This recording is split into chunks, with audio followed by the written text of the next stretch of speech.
it up somehow.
Yes, my Straight Talk family, when you hear that theme song, you know it is time for another edition of Straight Talk.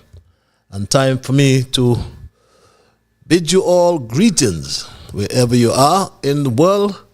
You know we are on the World Wide Web, so we are reaching and touching you all over the world. But in particular, I must say, first of all, good night to St. Kitts and Nevis. Good night to the entire Caribbean region. I say a special good night to Grenada and St. Vincent and the Grenadines. How's Dominica? Also St. Lucia. Trinidad and Tobago, Barbados. Yes, how's my dear brother there? AD, yes. And going down to Jamaica as well. We do reach and touch you all over the Caribbean. And how can I forget Trinidad and Tobago? But yes, the Caribbean and the Cajun and Nevian diaspora. Some of you are in Africa. There are some of you in Asia. There are some of you in Europe. And there are a whole lot of you all over North America. So I'm at liberty to say good night. I will say good morning, and I can also say good afternoon, because one of such greetings is applicable to the region in which you now find yourselves. And I welcome all, and in particular, I do welcome the first-timers and thank those who continue to share the link. When you do so, we do get first-timers, and for the first-timers, we must inform you that Straight Talk is a public service program that facilitates and promotes free, underline free expression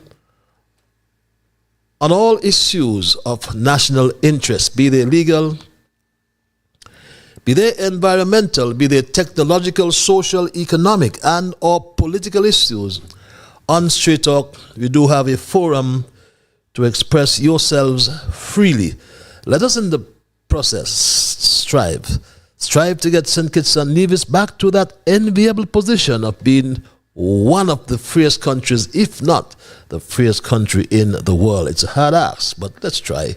Nothing beats a failure but a trial. On this program, we try to raise the level of national consciousness. We try to raise the level of national discourse by alerting our people to their rights, to their responsibilities, and certainly to their obligations. My name is Ian Patches Liburd, and I thank Almighty God for blessing me with the opportunity to join you in conversation on yet another occasion. And I must continue to pledge as your host to remain an untiring advocate of truthfulness as I stay guided by the words of a hymn I love so much, written by Thomas Jackson and Franz Joseph Haydn. And an excerpt goes like this: we are called to be God's prophets, speaking for the truth and right, standing firm for godly justice, bringing evil things to light. So let us seek the courage needed, our high calling to fulfill, that we may all, or that we all may know, I should say, the blessings of the doing of God's will. So my Straight Talk family, and especially for you first-timers, absolutely nothing is watered down on this program. We don't try to make it more interesting by omission or exaggeration. Because Straight Talk is not about sensationalism or creating excitement, especially at the expense of accuracy. Because we lean on the facts, and I consider it my duty, my bounden duty, to always present the unvarnished truth, I call it, the plain truth, nothing but the truth, especially when it comes to governance in this our beloved Federation of St. Kitts and Nevis. And this program joins us together with people across the Federation, people across the Caribbean. And through this program, we are in fact joined with people in the diaspora all around the world. Some we know very well and have met. Others we do not know, and many we will never meet. Some will agree with the positions of truth advanced on Straight Talk, and some will disagree, and that's fine. We promote diversity. But please, what will sadden me, my Straight Talk family, is if we start to become disagreeable. So let's in the process thank Almighty God for helping us to understand, oh, how good and how pleasant it is for brethren to dwell together in unity. So let us hope and pray for the day when we will all sing his praise together. So welcome again, my Straight Talk family, my people, and thanks again to those who share the link. And for the first timers, I must also inform you that Straight Talk is a participative program. By that I mean we include your calls and your emails. And if you're so minded calling, the numbers are on your monitors, 663-6672, that's the local number, and our 646-829-6672, that's an overseas number. And some of you like the cloak of anonymity, I call it. And I understand why, because we are afraid in this country that our voice be heard. So we give you access via our email platform, and that's also on your monitors. It's Straight Talk Patches, that's one word, at gmail.com. They read your email, just be respectful. There's some of you on Alexa at home, and you can access Straight Talk as well on Alexa. Just say enable, Alexa enable skill. Alexa will ask which skill, and your response, very simple, Massive Vibes Radio. Then you are connected, believe me.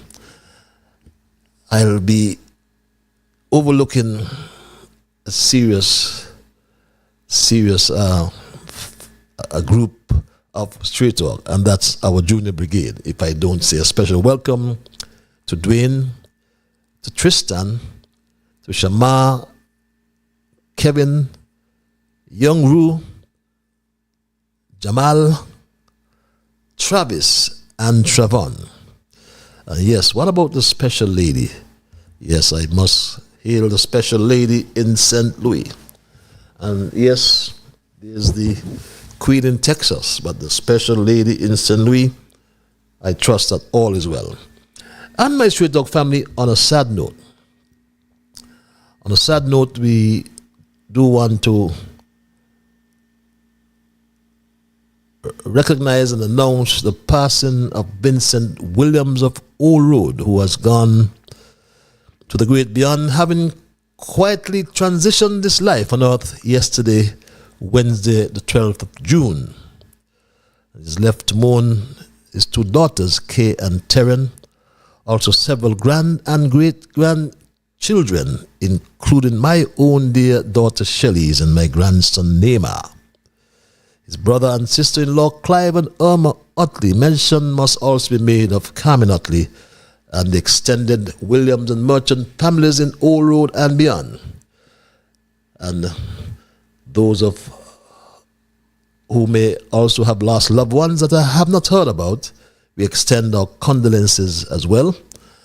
And as I always remind you of the Jimmy Cliff song, which says, "Who feels it knows it." So all I can say, death is a process, and may the souls of our departed brethren, in particular Vincent, may his soul rest in eternal peace. And for our first timers as well, I can inform you that for each show we consider our observations in review. After which I will present a dissertation, or as I normally call it, a short thesis on a topic of interest to all of us. And the title of my dissertation, or my short thesis for tonight, is "A Good-for-Nothing Leader and Cabinet." But before that, our observations in review are an integral part of Straight Talk, after which we move into the thesis, following which I then include your calls and your emails, as mentioned earlier, to allow your full participation. Yes, my Straight Talk family, this program gives you an opportunity to have your say. And our observation review is the time when we highlight the current issues and do some reflection. We ask some questions and we ensure that we learn something as a people. Our first observation relates to the PAM's 58th convention, which was held on Sunday last, and which ratified its first female political leader, Shani Gribb Brooks. And Straight Talk must commend Shani for this achievement. Founded in 1965, the party first contested national elections in 1966. So it's a 59-year-old party. And its first taste of government came after the 1980 elections, when PAM won 3 seats and formed a coalition government with the Nevis Reformation Party, which ousted the St. Kitts Nevis Labour Party from power for the first time since adult suffrage in 1952. Wow. PAM then led the country to independence in 1983. And the party won 6 of the 11 seats in 1984, the elections thereafter. And again, it won 6 seats in 1989. But PAM and the St. Kitts Nevis Labour Party each won 4 seats in 1993. Then came the bottles and stones. Remember that era? But PAM never tasted government until 22 years after 1993. And 5 successive elections, believe it or not, when it joined another coalition in 2015 with the CCM and the PLP. That's when Timothy Harris became the 3rd Prime Minister of St. Kitts and Nevis. In its new leader, Shani Gray, in her first official address to the rank and file of this 59-year-old party, greeted members and friends.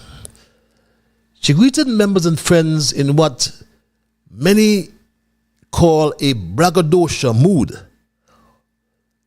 and in complete defiance, I dare say, of our electoral history.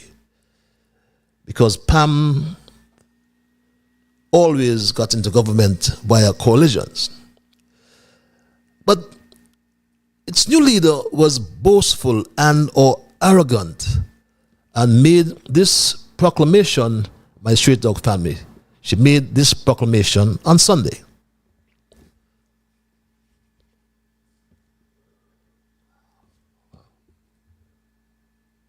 Are we there? Okay, bear with me, my Straight Dog family. We'll get that proclamation up for you as soon as we can here. When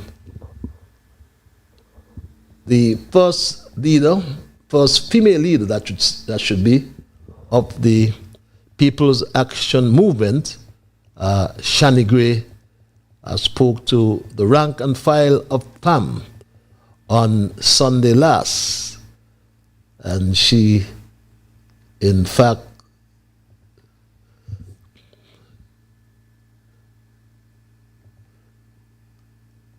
spoke to the rank and file of the People's Action Movement. I'll get that up and running for you, my Straight Dog family. Here's what, my Straight Dog family. You must forgive me for that. I have to get that information to you right up, and forgive me for that. I do apologize for that, really.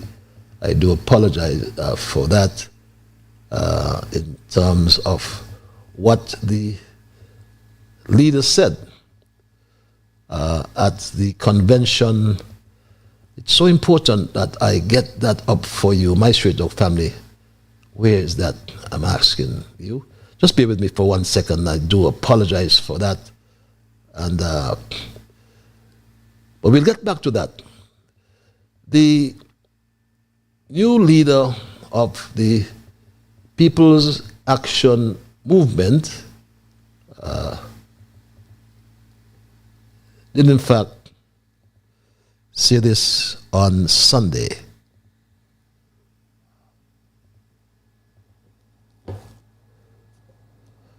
Okay, I don't seem to be getting that for whatever reason, my Straight Dog family. But here's what. Okay, my Straight Dog family, I do apologize for that. I wanted to actually get that up for you in terms of what the new leader in fact said about joining with a coalition party. And you must forgive me for that. I really, I like to bring you the facts, but we'll get that before the program is over. I can assure you, my Straight Dog family, that we will give you or provide you with the evidence, I normally call it, in terms of what we do like to say about, we would like to provide you with the facts, and I'll do that sooner rather than later. And I do apologize for that. See if I get it up now. Provide you with the facts, and I'll do that sooner rather than later. And I do apologize for that. See if I get it up now. Anyway, my Straight Dog family, I must apologize for that. But the new leader said she was not joining with any party. Just imagine that, my Straight Dog family. But meanwhile, I want to nonetheless inform you of the upcoming convention this coming Saturday. Good afternoon to the beautiful people of St. Kitts and Nevis. I am Bonnie Akers from the constituency number 7. And I'm here to invite you and at the People's Labour Party 11th Annual Convention on Saturday, 15th June, 3 p.m. sharp on the Tabernacle playing field. Come and rally with me with the party leader, the Honorable Dr. Timothy Harris, on the theme Restoring Hope, Trust, Opportunity and Prosperity. See you and you there. We welcome all. There are those elements and mischief makers out there who have their own agendas and talking about shall we form partnership with this, shall we form partnership with that to form a coalition government. Right now, that is the furthest thing from my mind. A matter of fact, it is not on my mind. You know why? Because we are taking number 1, we are taking number 2, 3, 4, 5, 6, 7, and 8. I don't want to sound greedy, but I am not going into this time to win no 50% of the seat. Those who are dreaming of coalition, I will say here today, my commitment to this great party is to increase its seat count. I will also say today, if God has it, that there is some kind of partnership. Who will be the Prime Minister? The people have spoken. Natasha, Shani, Greybull. Well, that's what I wanted you to hear, and I thank you for your patience. But just imagine Shani Gray, our next Prime Minister. Braggadocio, don't you find it? Our second observation, nonetheless, my Straight Dog family, I had a discussion with an hydrogeologist, and we could not establish whether consideration was given as it ought to have been necessary to define the watershed that contributes water to the Keon aquifer and the hydrogeology of the aquifer throughout that watershed. And my Straight Dog family, I'm aware that studies were done with respect to the Bastille Valley aquifer by Dr. Joseph Christmas in 1977, which was done for his thesis, his doctoral thesis, and also by Kerr, Priestman and Associates in 1988. And these studies provided information on the general geology and hydrogeologic characteristics of the Bastille Valley aquifer. And they were based on test drilling, pumping tests of wells, and computer model simulations. As a matter of fact, the current manager and water engineer, Cromwell Williams, completed his master's degree in 1999 and updated and reworked the Christmas 1997 data to determine if the safe, sustained yield predicted by Christmas still appeared valid. But with respect to the Keon well, according to the manager and water engineer, Williams,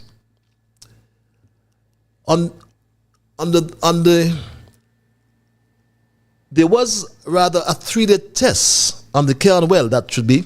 There was a 3-day test so as to determine the sustainable yield, which is very important as it relates to the supply of water from any well. That should be. So once that step test is completed, and that will be completed today, we then will start the 3-day test, or 72 hours, continuously pumping the well at a set rate for 3 days. And that will give us again a good indication as to whether or not this rate is sustainable.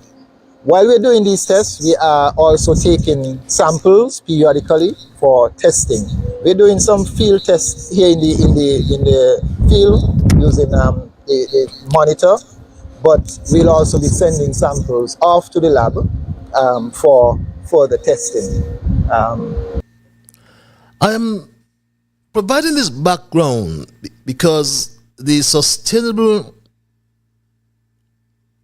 yield, that should be the safe, sustainable yield, is very important for any well that's going to provide water. But in order to define the watershed for the Bastille Valley Aquifer, I'll give you a background.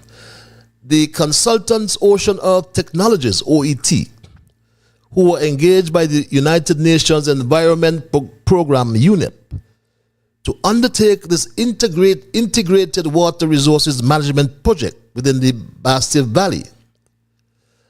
And the outline of the Bastille Valley Aquifer spans the Olives Hills in the west, the Canada Hills in the northeast, and the Connery Hills in the east.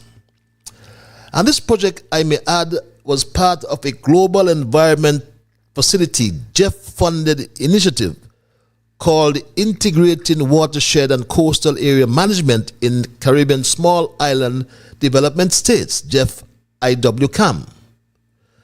Now, OET mapped the Bastille Valley using a technique called MER, or multi-electrode electrical resistivity, in order to define the thickness and extent of the aquifer, to delineate the distribution of sediments like sand, silt, clay, and rock, for example, throughout the aquifer, to delineate zones of increased porosity.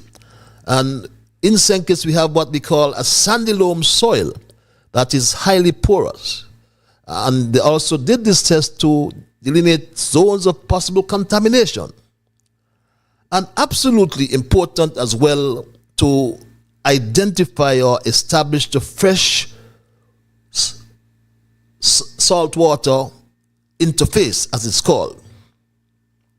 I am raising this issue tonight, my Straight Talk family, because of this video that went viral and my own confirmation that persons who use water from the new Keon well continue to experience burning eyes and itchy skin. And I have confirmed that again yesterday. So I went Keon this morning to drop off something for somebody, right? My partner tell me he glad water come back, but when he beat it, the water burning here.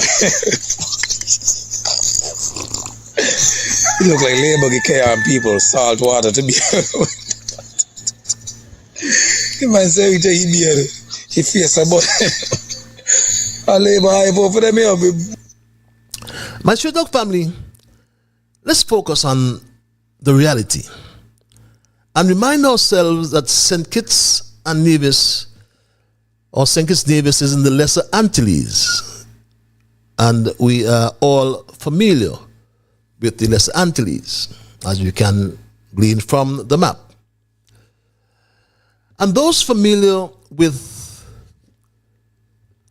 Keon will also know the topography of the land. So naturally, the fresh water flows underground toward the ocean and prevents seawater from moving into the coastal aquifer. Now, the place where fresh water and salt water meet is therefore the balance point between forces from the land, so that's the salt or the fresh water coming down underground, and once it's saturated, it runs to the sea. So the balance point between the forces from land and forces from the sea.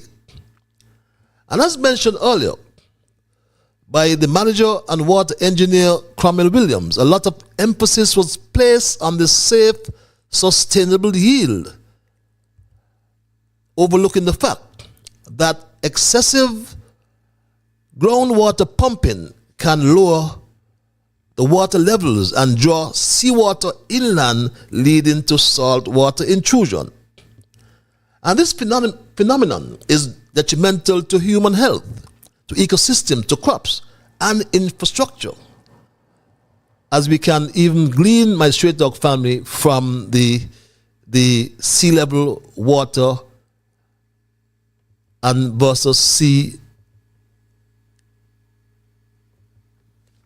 salt water, I should say, my straight dog family. And you can also glean from that diagram as well, the relationship between the salt water and seawater being the fresh water rather, and salt water.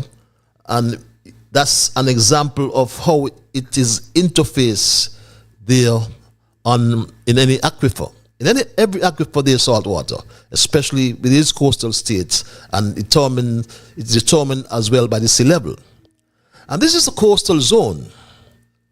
We are in a coastal zone. And as the population grows, so does the demand for fresh water for drinking, cooking, bathing, for irrigation of crops and other uses. And the fresh water scarcity makes it even more precious in areas like Keon. The freshwater saltwater interface is a key feature in this coastal aquifer.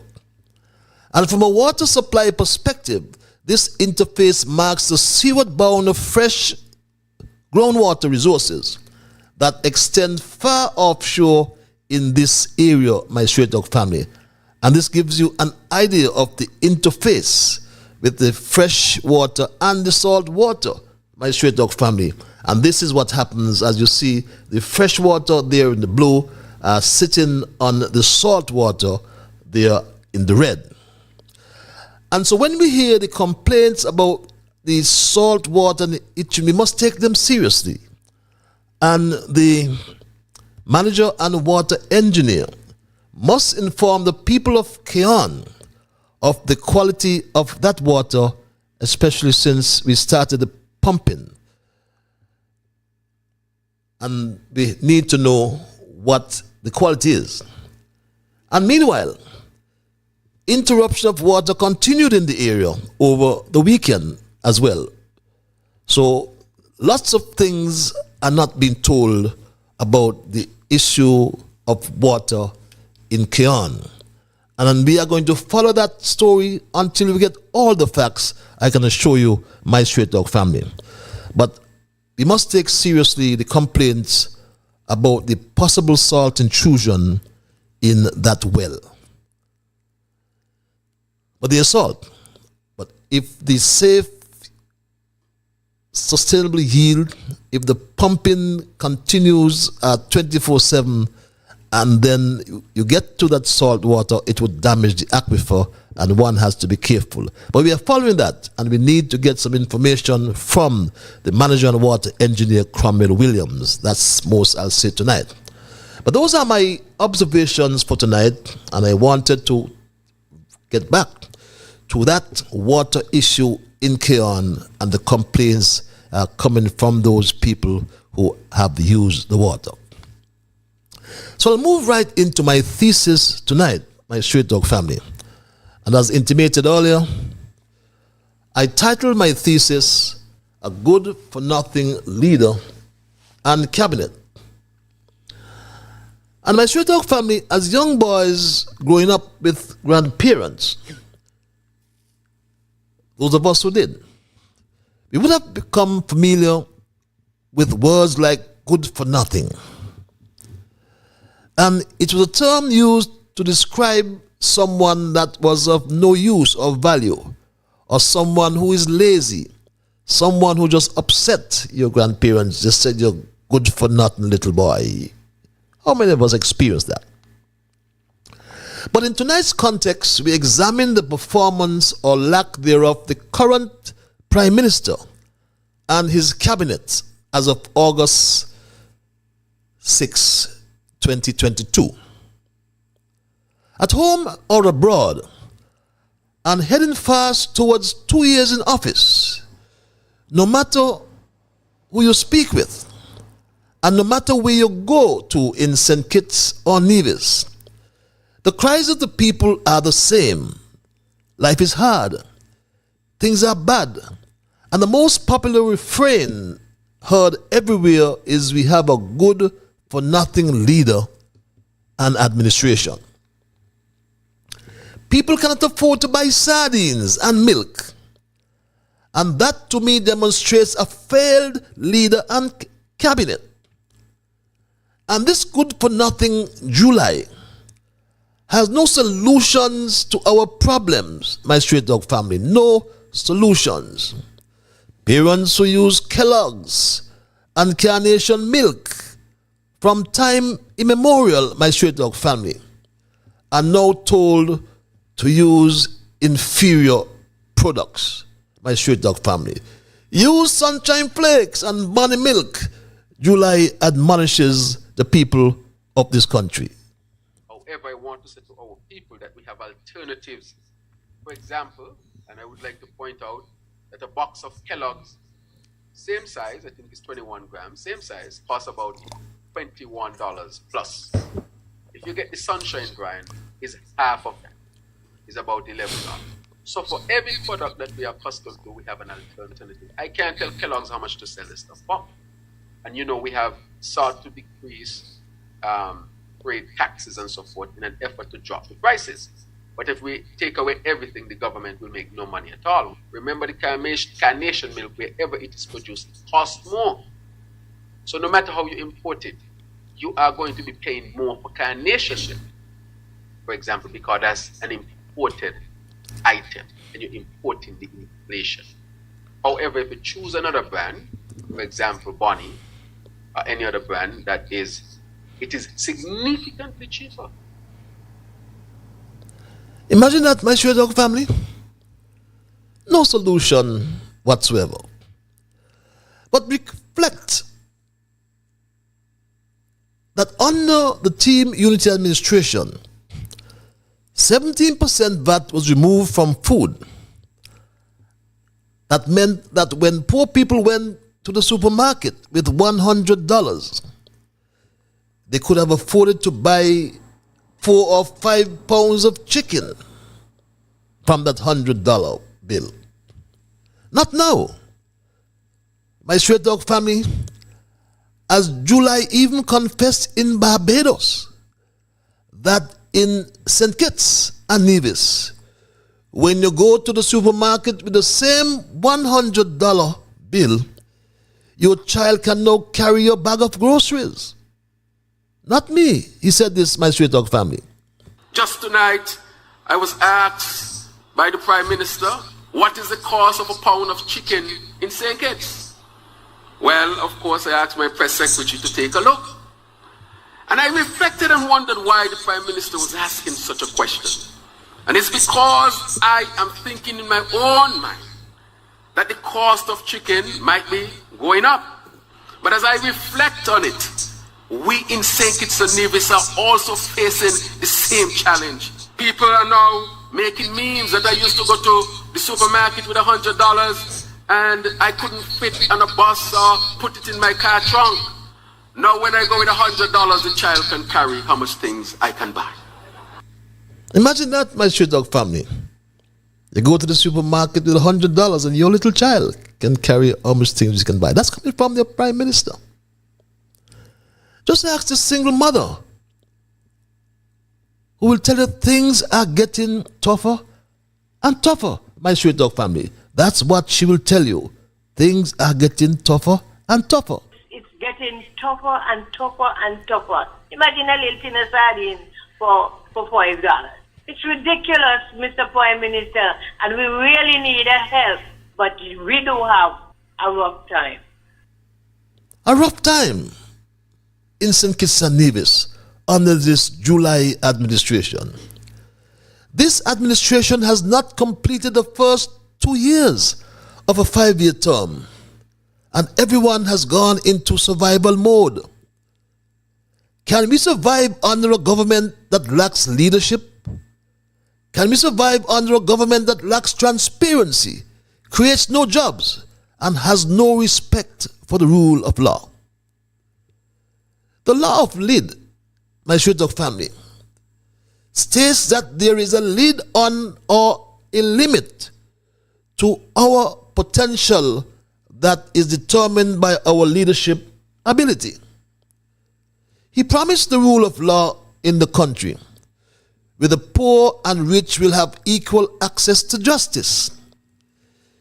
Yet he turned a blind eye to his Attorney General Garth Lucifer Wilkin, who broke the law not once, not twice, but 3 times, as he deducted the wages of his poor nanny from St. Vincent and the Grenadines.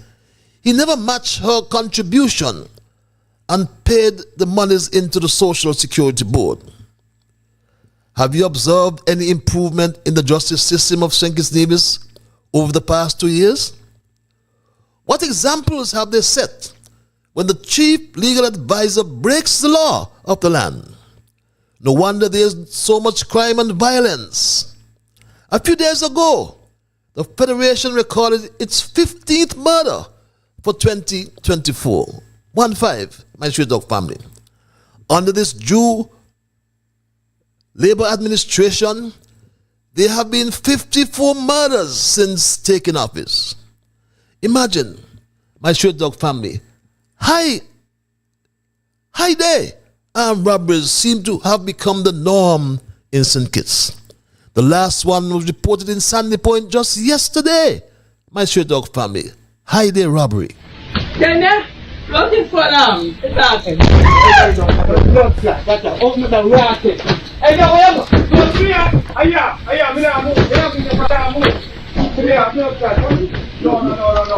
I just come by.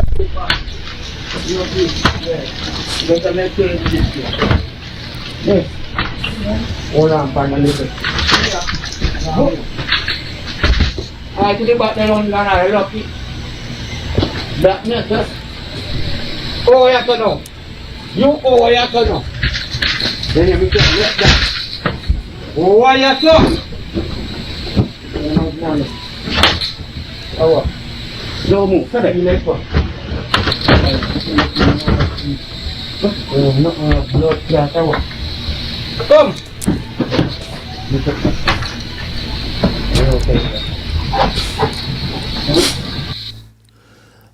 My straight dog family, that is not a movie. That's in Sandy Point yesterday. High-day armed robbery of a Chinese supermarket. That seemed to be the norm under this July administration. The High Command of the Royal St. Christopher Nevis Police Force has now broken its silence on the outcome of the gun amnesty that was introduced after the passage of the draconian legislation of 40 years in prison, my straight dog family. 40 years in prison and or fine of $500,000, $500,000 if found with a gun and or ammunition. And if we jog our memories, we would recall that 5 years ago, a similar gun amnesty was introduced, which law enforcement agencies considered to be successful. This is what happened back then, my straight dog family. Young personnel and what's not. I don't want to say it's a sign of yes. Then we got another Beretta pistol, which is like a collector's item for most people because of the weight that it carries. We wouldn't really want to move around much with it. But for the caliber, military persons will grasp towards it because of the caliber. And that was 5 years ago, my straight dog family. But the COP, that's the Commissioner of Police, James Sutton, has broken his silence and now confirmed what Straight Talk learned earlier, that not one gun was recovered under the amnesty program, my Straight Talk family. The commissioner reported this.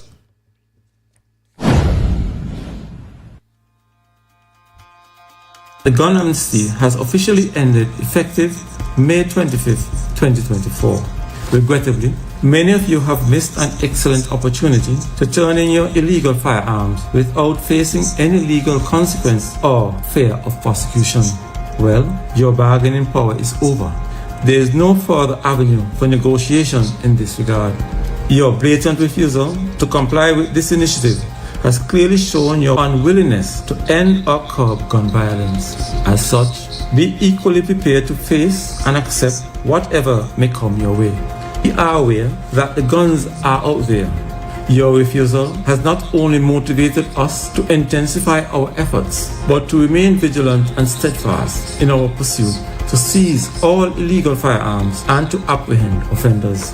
As Commissioner of Police, I am issuing a stern warning, calling it a threat, if you may, that anyone found in possession of illegal firearms and ammunition will be dealt with very severely, that is, to the fullest extent of the law. There is no room for compromise.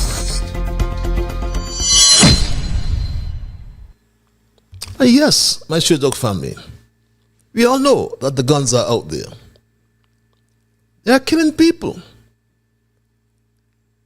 There was a murder a few nights ago with a gun.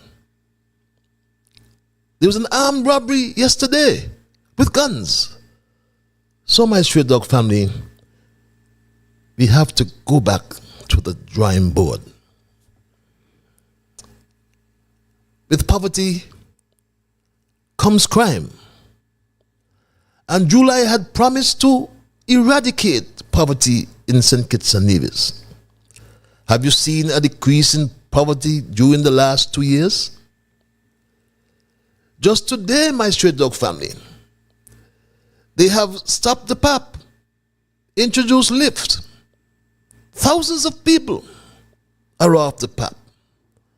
And this minister, who I said was baptized in the name of the Father, the Son, and the IMF, told us a lot of crap today. I couldn't really absorb it.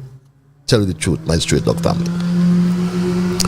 Have you seen a decrease in poverty during the last 2 years, I ask?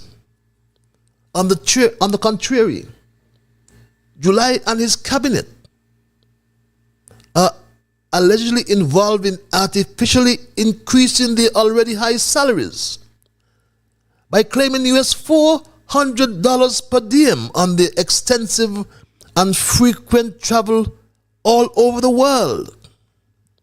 All this helps to do, my Stray Dog family, is to further increase the already high poverty level. July promised to look into the high cost of living. Did he fulfill his promise of bringing down those commodity prices? No. Instead, my Stray Dog family, he supported the businesses by stating that they have to make money as well, my Stray Dog family. And we don't fabricate. This is what he said, my Stray Dog family. This is what he said. We don't make sardine here, we import the sardine. We can't control so much how much a sardine is bought for, and we can cut out all the taxes that we want. You can still come in at a cost, and the trader has to make a profit. The trader has to make a profit. Imagine, instead of addressing the cost of living, he's protecting the traders and their profits. My Stray Dog family, corruption. He had vowed to eliminate corruption in the country. And his rise to power can be easily linked, my Stray Dog family, to corruption. Very early in his office, he avoided the Procurement and Administration Act and literally gave a contract to his sidekick. We have sent the fire truck, we have sent the water truck. We continue to send the fire truck, we continue to send the water truck. We have signed a contract to purchase water storage tanks. So at least when the water truck goes, they have a larger receptacle to store the water. I would also like to thank Mr. Ashley Allers, because he's the one who brought the idea of how we can help with the storage receptacles that we're going to launch. An idea brought to the Prime Minister's office, in which he has established his own project officer, is like an arm of the Public Works Department and does its own procurement. And would you imagine 1,000 tanks, or as most people call them, water buckets, that are just lying in people's yard at the cost of $5.8 million.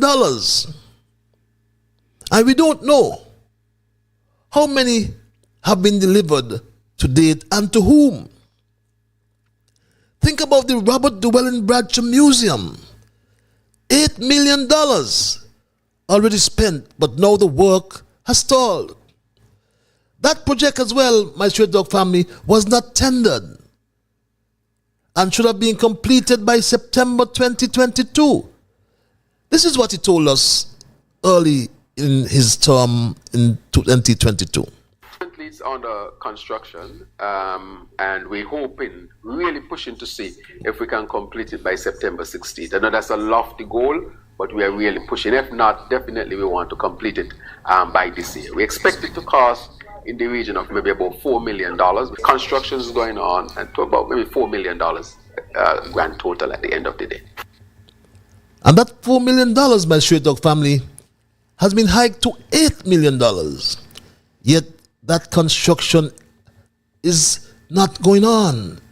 Nothing is happening over there at the museum, my Straight Dog family. But has he been successful in eliminating corruption? That's the question we ask. How much has he been successful even in minimizing the corruption level in comparison to his predecessors, whom he calls corrupt? But my Straight Dog family, there's a law of navigation which says that leaders who navigate do more than control the direction in which they travel. And every ship has a good captain in calm waters. But when the sea gets rough, there comes the real and true test of leadership. And the seas right now are rough, my Straight Dog family. Effective leaders examine not only measurable factors such as finances, human resources, and talent, but also intangibles such as timing, morale, momentum, and culture, my Straight Dog family. The idle boast about the minimum wage increase has resulted in less weekly working hours for employees. So there is no increase in the average income of these people. No growth in income, and inflation eats more into every household, thus keeping kitchen cupboards empty. Yet this good-for-nothing leader and his cabinet gave priority to a 35% increase on their salary after just over 1 year in office, if that many months, my Straight Dog family. Attorney General Garth Lucifer Wilkin tried to justify it, and his rationale was that increasing the salary of ministers is one way to discourage corruption. And he said this, my Straight Dog family. In order to discourage ministers being corrupt, they should be paid well. Yes, you're doing a public service. However, you should be able to take care of your family. But it should also be reasonable so that you can satisfy your obligations. And when the person comes with the potential bribe, you can tell them, no, I don't want that. But they are so heartless, my Straight Dog family, that they blocked a meager $1 increase for the bus driver who has to navigate daily through the ever-increasing traffic on the roads, increasing fuel and maintenance costs, yet no increase for 16 years, my Straight Talk family, when in fact, the man blocking the dollar for the bus drivers lives on the state, my Straight Talk family. He in office for almost 2 years, and he ain't see it fit to call all the busmen them together. He has all the information, he just circles. But let me look at him closely. Because remember, it's a good governance agenda he's promoting. He saw it fit to increase his pay in a year and 6 months. Now let's look at his expenses. Where he lives, in a state house, how he get to work in a state car, how he eats with a state credit card. So what kind of good governance agenda you trying to put out to the people when you gone in there and secure an increase for yourself in just a year and 6 months, right? And because the bus price ain't gone up in 16 years, that's too for me. Sound like somebody when I got no heart. You understand? That to me sound like somebody when I got no heart. And I don't know why they keep coming out and just constantly lying. You understand? Tell the truth. Heartless, my Straight Talk family, selfish, a good-for-nothing leader and cabinet. Imagine, the country is reeling from a high cost of living, increasing poverty and crime, higher and higher demand for housing. Remember they announced over a year ago 2,400 homes in 4 years, 600 homes per year, and only 2 has been built, and not one word from the slow student. An unreliable electricity and water supply. But more than these bread and butter issues, my Straight Talk family, our 40-year-old CBI program is being torpedoed by a convicted fraudster, Philippe Martinez. Although this convicted felon has filed a RICO lawsuit in Tampa, Florida, he nonetheless has also filed what seems to be, quote, submissions on social media. Every day, he seemed to be on social media. He's probably writing his script for his next movie. But I predict that it would flop like all the other movies he claimed to have produced in Nevis, 8 of them. I believe the case will be dismissed for lack of subject matter jurisdiction. But there is a local lawsuit, my Straight Talk family, and July said that he's not implicated. He said this. Nobody can my Straight Talk family. Me in anything. I know there is a part of it that talk about a judicial review, that those who would have gotten citizenship under the prison project, that they should be revoked. We introduced criminalization for anybody who would have undersold or who would have, misrepresented the true cost of our citizenship by investors. So we did not wait on anybody to do that. That is why we know we are ahead of the game. Nobody should be able to take any government to court for good governance. You should have good governance from the beginning. And my Straight Talk family, wasn't it July who took the investor who is being sued? Wasn't it July who took that same investor as part of his delegation to UNGA, to the United Nations General Assembly in September 2022? Isn't this the same Jew who took the investor to the General Assembly?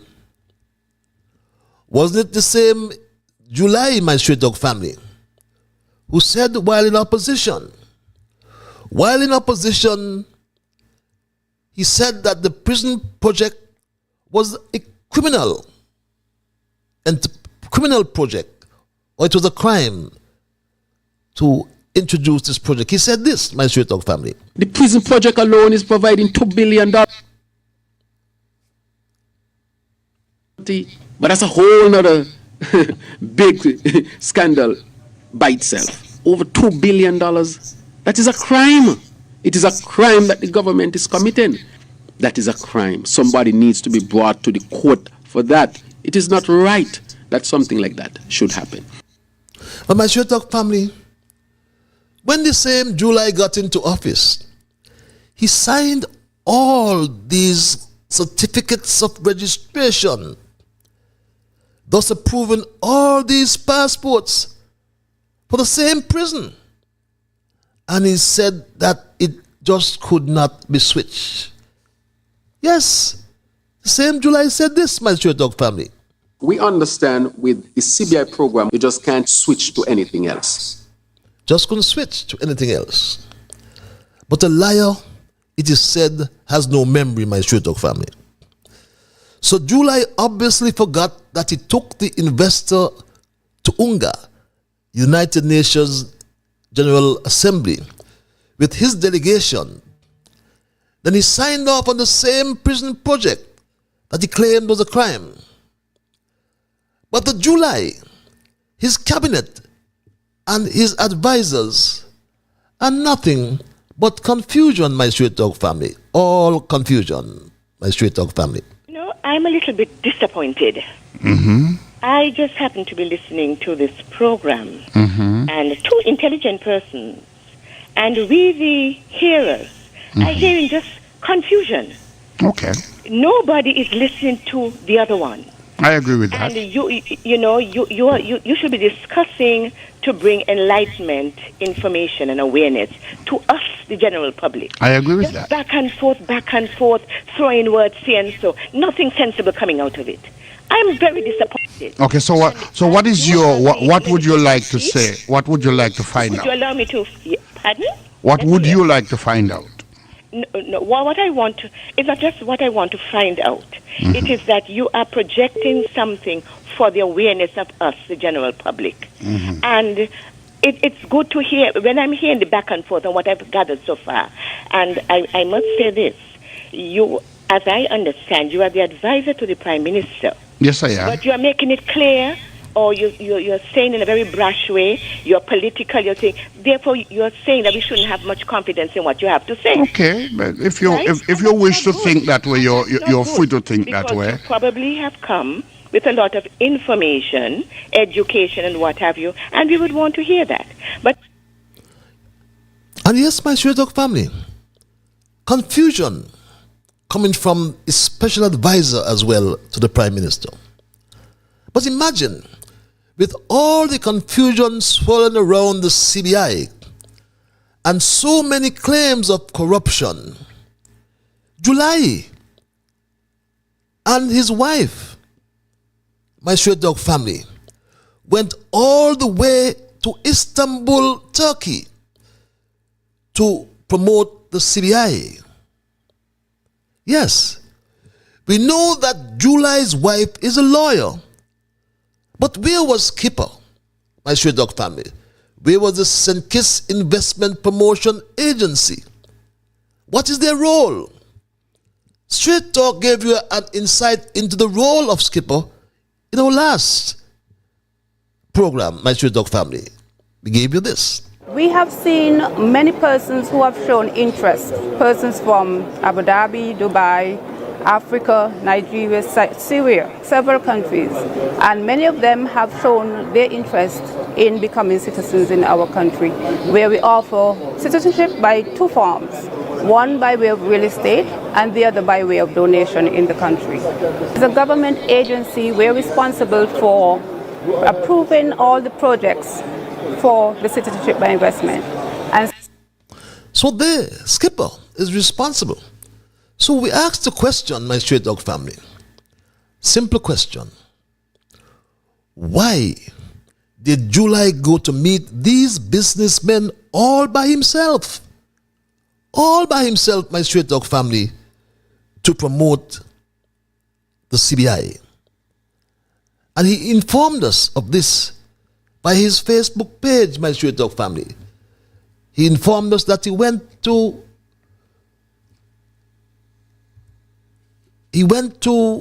Turkey via his Facebook page, he told us, my Straight Talk family, that he went to meet these businessmen in Turkey, in Istanbul, Turkey. My Straight Talk family. He said this via a Facebook post. My Straight Talk family. This is what he posted on his Facebook page. Went to Istanbul, Turkey, he told us. I am arrived safely in Istanbul, where I am vigorously promoting our prestigious citizenship by investment program. I have already met with several business leaders in Turkey, and I will be having meetings in the coming days, including a CBI investment forum on Thursday. So why does July have to meet all these businessmen by himself? Why? Is he an expert all of a sudden, my Straight Talk family, on CBI? But very interesting, Turkey, my Straight Talk family, sits at the top of organized crime, or the organized crime index, I should say, in Europe. And that data should concern us, especially with all that's going on right now with our CBI. Turkey tops Europe's organized crime index, 2023 global report. The 2023 report of the International Organized Crime Initiative has identified Turkey as the country with the highest organized crime index in Europe. And Turkey now holds the top position in Europe for organized crime while ranking 14th in the world. Why did July have to go to Turkey and meet these businessmen all alone? Is a question I leave with you tonight, my Straight Talk family. But more confusion will come as long as July remains in office as Prime Minister, because what we have right now is a good-for-nothing leader and cabinet. That's my story tonight, and I am not going to change it, my Straight Talk family. I am not going to change it, but I'll open the lines and entertain your calls and your emails. And when I do so, my Straight Talk family, I anticipate that you will respect others. And of course, to achieve that, you must first respect yourselves. Let us try to be fair to all concerned, and let us ensure that the things we say and do will be beneficial to all concerned. And in saying and doing those things, let us strive to build a kinder, gentler St. Kitts and Nevis. With that said, I go to the lines, and I thank this caller for holding. Caller, you're live. Hello, caller. Good night. How are you? I am peaceful, my dear. Yourself? Not too bad. He freed 10 men in one, so he can go with him. Mm-hmm. He had to go himself. Mr. Liburd, when you talk about crime, but you said something, I just hear you say something about crime. Remember 20 years ago, the crime was under Patrick Saban, and he come back now, still on them, and they're afraid, and it's them had it true. Anyway, Connery must just dream about you at night time, and you just wake him up out of sleep, because every time he talking, it's about you and what you do and what you want fixing. If they cheat their way in to go in and something was fix, why you had to come in? Fix it. All them bus terminal and all them whatever down the bay and round all road and stuff. If they want fixing, they must fix it and stop studying you. Every time he opens his mouth, is on you. And something else, I'm going to come back. Thank you very much, my Straight Talk family. And the lines are open, my Straight Talk family. It's 9 past the 9 o'clock hour. And we are discussing our thesis for tonight, which I have titled A Good for Nothing Leader and Cabinet. I go back to the lines and say good night to this caller. You're live. Hello, caller. Good evening, Mr. Liburd. Good evening, my dear. The quote for this evening: the task of a leader is to get his people from where they are to where they're not been. I repeat, the task of a leader is to get his people from where they are to where they're not been. Have a great evening. To where what? To where they not been? Yes. Okay. Okay, thanks a lot for your quotation, my Straight Talk family. Yes, the task of a leader to get his people from where they are to where they have not been. From where they are to where they have not been. That's a good quote. To where they have not been. Thanks for that quote, my Straight Talk family. I go straight back to the lines and thank this caller for holding call you live. My brother. That's the Bible. Wow. Why the Bible man is here and here to stay. Uh-huh. That is. Yes, sir. It is good tonight to talk to you. Good to talk to you as well. And I am saying to you, fret not the Psalm 35. Psalm 37. Fret not thyself. Fret not yourself because of evildoers. Be not. Neither be envious again to work up iniquity. For the soul shall cut down and wither away.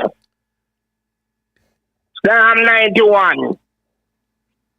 He that dwelleth in the secret place of the Most High shall abide on the shadow of thy mighty. Yes, my brother. I will say to the Lord, is my refuge, my fortress. Him. In God will I trust. Mm-hmm. Surely he shall deliver me from the snares of the fowler and from the noise of the pestilence. He shall cover me with his feathers, under his wings thou trust. Psalm 41. Blessed is the man that considereth the poor in the time of trouble. And that is Galatians chapter 6 and verse 7. Be not deceived. God is not mocked. Whatsoever a man soweth, that shall he reap. He shall.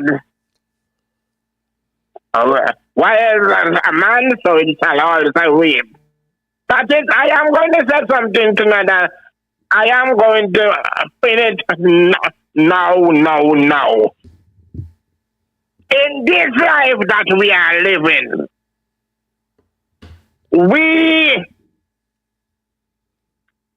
we come, God bring us here to make up our. But there's going to be a judgment day. And a lot of people don't believe it now.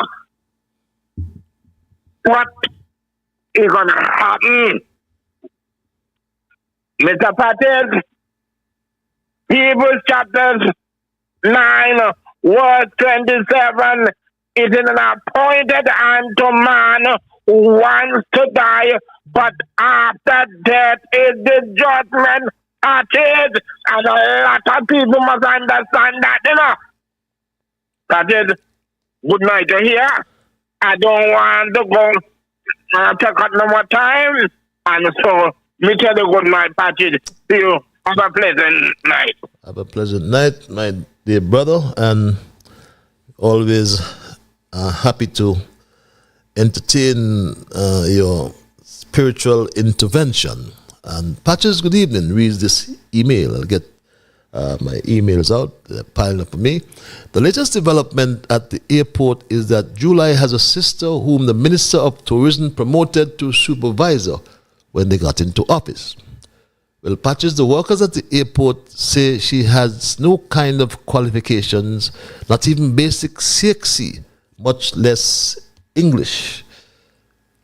Every week, July's sister set the schedule and put it in favor of one of her friends, that she would have just one particular shift, while others have to work graveyard shifts.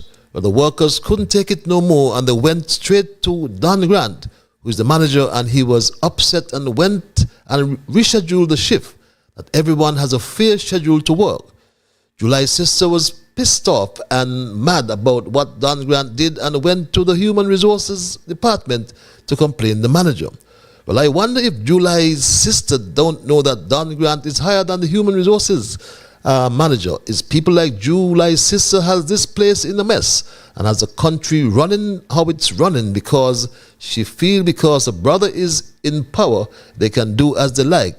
But we, the citizens, will not allow this to happen. She need to go and get even basic English, then she can come and have a conversation, beg your pardon, with we the staff at the airport. Until then, she needs to have several seats in the back. Thank you, Patches. Read this email. Caller, I thank you for holding your live. Yes, good night, Mr. Liburd. Good night, my dear.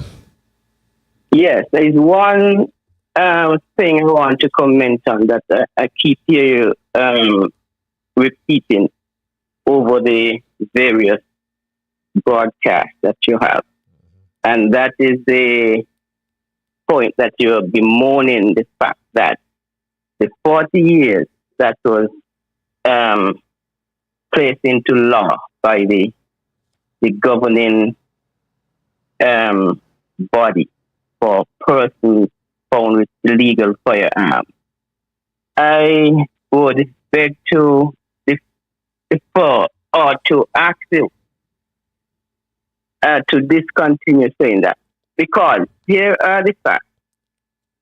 If someone has an illegal firearm, to me, it is not for any nice or good purpose. I want you to ask the gentleman, since his name is Balang, who has his business up in Warner Star, if he thinks that 40 years, if convicted of having illegal firearm, is draconian. The young lady who was accosted and sexually assaulted in St. Peter some weeks ago with someone with a firearm, do she think that if that person is convicted, if 40 years is too much or draconian, a sentence for the trauma and for the scar that has been placed on her life? I think, personally, what I would like to see is that persons found with illegal firearms are placed over on the firing range over Canada, Connery, for the security forces to have target practice on. When you have a business and someone feels that it is just and it is reasonable to come and you saw the guns that they had down in the Chinese supermarket in Sandy Point, and when they went in there, they didn't go to make joke, and if anything had gone awry, persons would have lost their lives. Can I interrupt you for a minute? Yes, you can. You use the word, and this is what Straight Talk is all about, by the way, right? We entertain diverse views. You have your view, some others have your view, and I will have my view. And the point is, in terms of you said bemoaning the term and using draconian law, because there's no evidence that you can provide that a 40-year prison sentence would deter the crime. None. You can never point to that.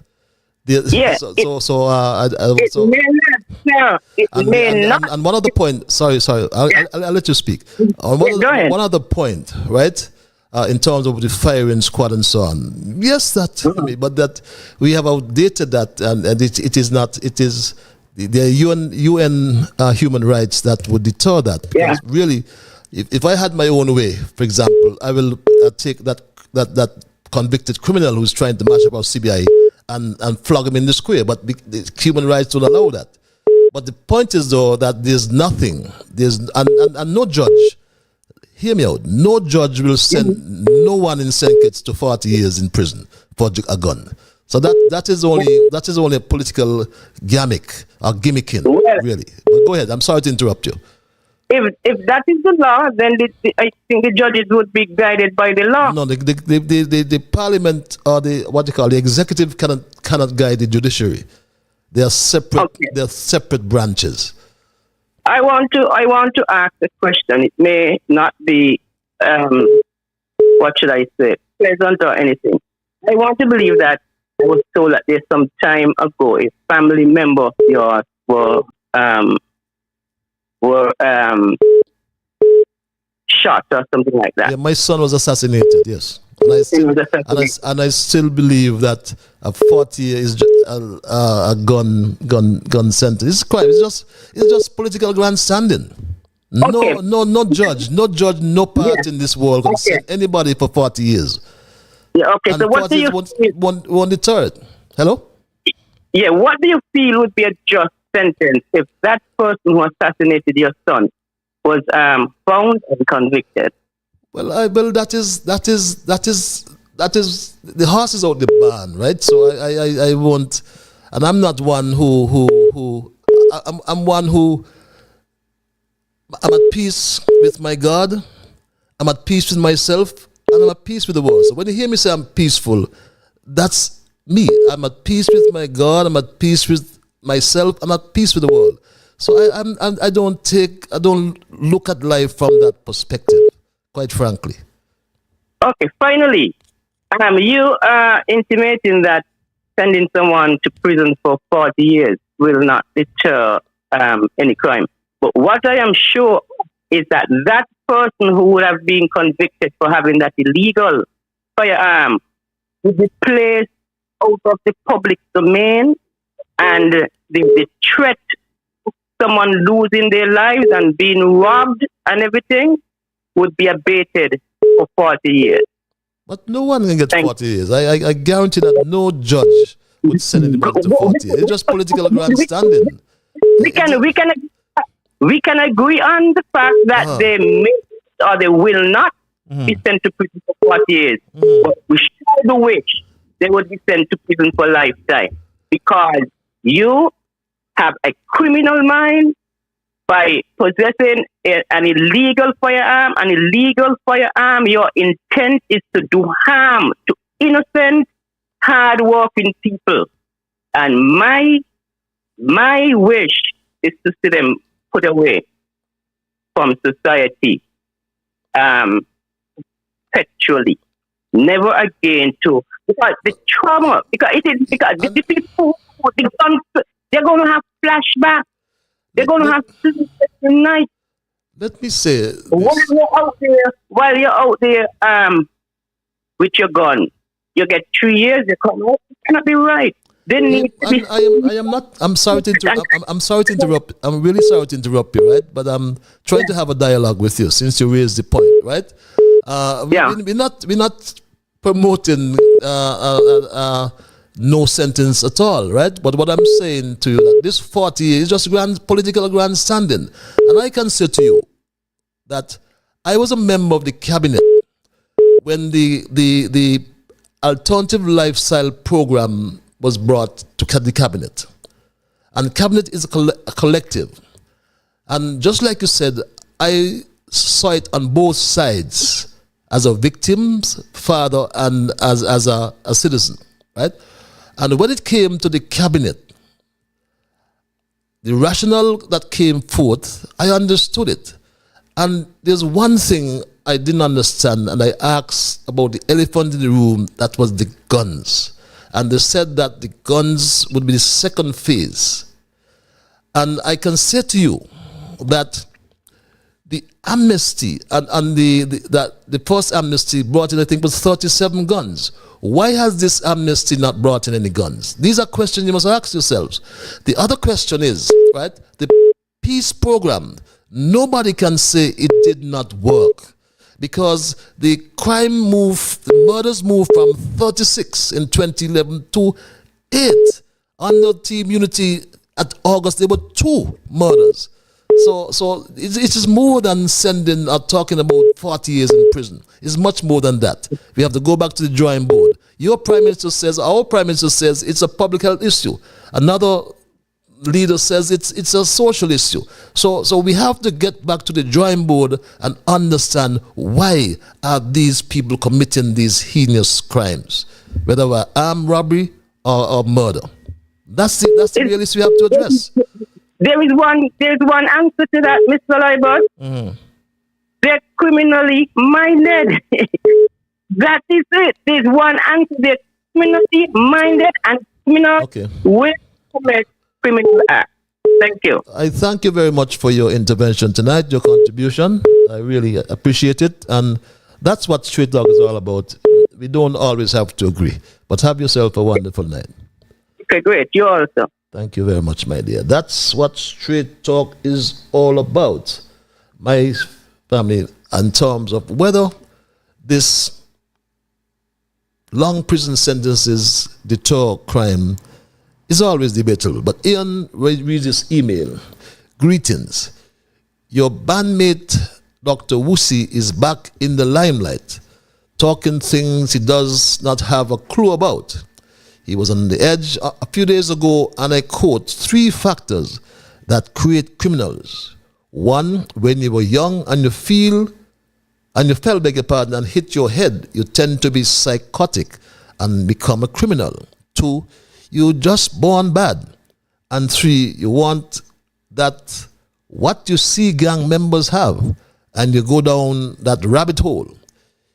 He then attacked the slow learners, saying they had a class on conflict resolution, gave some certificates, and never followed up again. Dr. Wusi doesn't have a clue about protocol.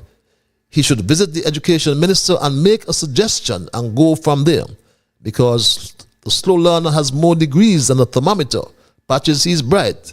Time has come for you and good folks like you to find a band for him to play. He is out of his league, advising the Minister on National Security. Take care, be careful, and God bless you. Reads that email. Let's go back to the lines. Caller, you're live. Hello, caller. Yes, hello. Yes, you're live. Mr. Liburd. Yes, my dear. Hello. You're live, my dear. You're live. You're live. Yes, what I was saying, the current and cable going every day. Because since July come back from his joyride, where he does go every week, he on TV talking one thing all the time and look like he does be sleeping. Mr. Liburd, it's unfair, people who get their lands and was paid, take them from them and not giving them. Who will get them? The foreigners who come in to build the hospital, because July is a half family, half foreigners. And its foreigners don't come to build them. It's unfair. Have a good weekend. They're not looking to nothing. Have a good weekend as well, my dear. Mr. Liburd, you are a professional trendsetter, reads this email. You gave the island a solid and comfortable island main road. Then you built sidewalks to supplement the road wherever land were possible. And because you are a man who cares about commuters, pedestrians, and joggers' safety. And that is the core reason why you transformed Old Road Bay. All the critics and naysayers are now enjoying these roads, sidewalks from Bird Rock to Sandy Point. The Prime Minister and Congress has walked in your footsteps and is building the sidewalks in Monkey Hill before the roads. The reason why the sidewalks came before the roads is childish behavior. They do not want to follow Patch's trend. These people are jokers and need to be more mature in their governance of the country, reads this email. At 9:29, I'll take this other email as well. I read today that the new CEO was chosen for the Ministry of Tourism to replace outgoing Tommy, a foreigner. This replacement, Anne Kelly Fontenelle Clark, is reported to be a native of St. Lucia, another foreigner. We have an extremely competent and capable deputy CEO in the name of Miss Melissa Marshall in St. Kitts, who has addressed many gatherings and shown poise and knowledge of our St. Kitts and Nevis products. Is there a specific reason that Mrs. Marshall was not picked for this promotion? Since Mrs. Marshall has shown on many occasions that she is quite capable of holding the position as CEO of tourism, is the person chosen allegedly an ex-partner of Ricky Skerritt? I've heard Mrs. Marshall in presentations use specific wording, and then when Mr. Tommy, some time down the road, made a presentation, used the same words that Mrs. Marshall used previously in order to tell St. Kitts Nevis. Doesn't that tell us that she's rather astute and knows her stuff? I am enormously disappointed that Minister Marsha Henderson would allow an interview panel to overlook such a gifted person in Mrs. Marshall to import another foreigner, another outsider, reads this email. This other email reads, avoid friendships that cannot be trusted. That was a clear warning by Sean given to the new leader of PAM and to the entire executive as a whole at last Sunday's convention. The Nevis snake was invited last year to address the convention, but he bluffed PAM again and did not show. Instead, he gave his Minister of Education, Troy Liburd, a written speech to read on his behalf, while he kept away, fearing the angry and exasperated supporters of PAM would tear him apart with shouts of abuse and insults for betraying Sean and PAM and for his alignment with New Labour Party, boldly criticizing Sean in Parliament and robbing him from getting the leadership of the opposition. PAM, be aware, and you too, Shannon, don't play with the dangerous snake, reads this other email.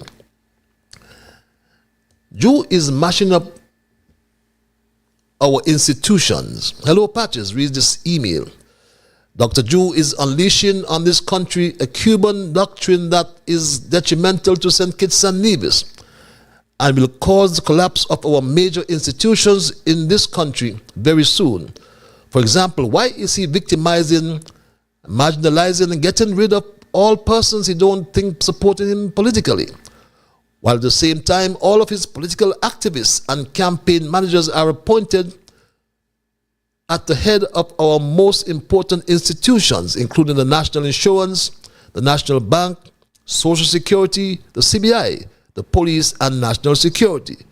Jew is weaponizing our very institutions such as Development Bank, National Banks, Casper, UDC for his political gains. There are several well-qualified public servants who are not given any work to do, sitting in government offices or being sent home and still getting paid because of their perceived political alliance. This is a waste of government funds and wanton victimization on our good, hard-working people. Jew using all our national institutions to fatten his labor supporters by overemployment and in other cases to provide them with big loans they are not qualified for. I am afraid that these precious institutions will fall just now under the watch of bad-minded Jew and his crony ministers. It's 9:33, my Straight Talk family. If you have just joined us, we are discussing our thesis tonight, a good-for-nothing leader and cabinet. And in tonight's context, we examine the performance or lack thereof, the current Prime Minister and his cabinet as of August 6, 2022. At home and abroad, and heading fast towards 2 years in office, no matter who you speak with, or no matter where you go in St. Kitts or Nevis, the cries of the people are the same. Life is hard, things are bad, and the most popular refrain heard everywhere is we have a good-for-nothing leader and cabinet. People cannot afford to buy sardines and milk, buy food. And that to me demonstrates a failed leader and a cabinet. And it's good for nothing. July has no solutions to our problems. Parents, he said, must use sunrise or sunshine flakes, he said.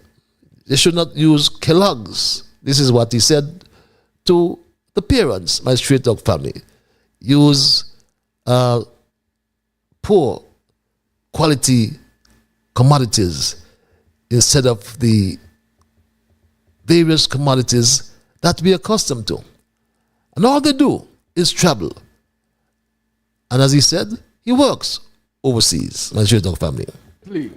I was working abroad. Tell them we don't just travel, we work abroad. When we go, we don't take no picture with no camel and on no beach with no glasses. We're taking picture with leaders and investors telling them to invest in St. Kitts and Nevis. That is what we travel for. So we work abroad on your behalf. Work abroad, my straight dog family. While the country is suffering, crime continues to rise. People are suffering. Highway robbery in the country. Looks like the wild, wild west, my straight dog family. And when we examine some of these movies, as some people call them, we can't believe they are in St. Kitts here and Nevis, my straight dog family. And this is what is happening around us, my straight dog family. And it is troubling, really, really troubling my straight dog family. Then looking for talking. Open the rocket. Hey, no, look here. I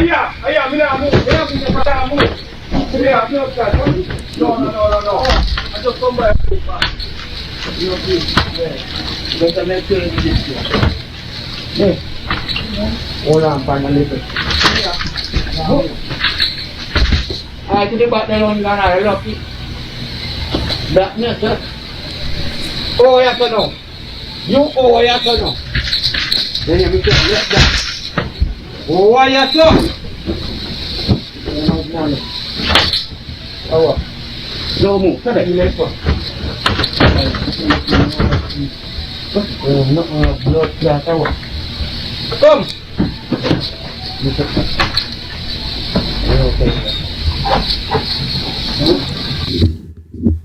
And that's St. Kitts, my straight dog family. It's not the movies. That's St. Kitts. Meantime, my straight dog family, the amnesty did not work.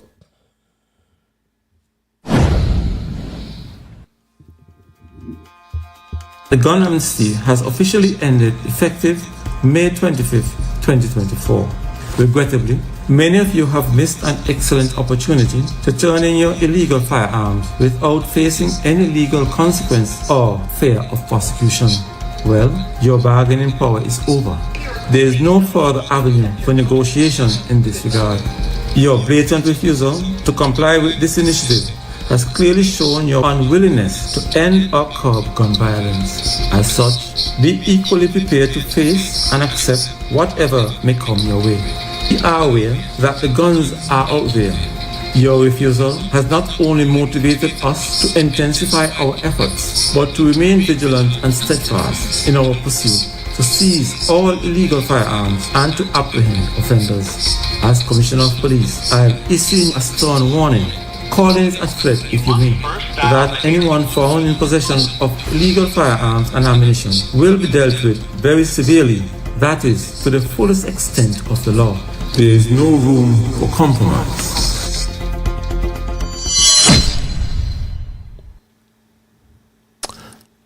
And my straight dog family,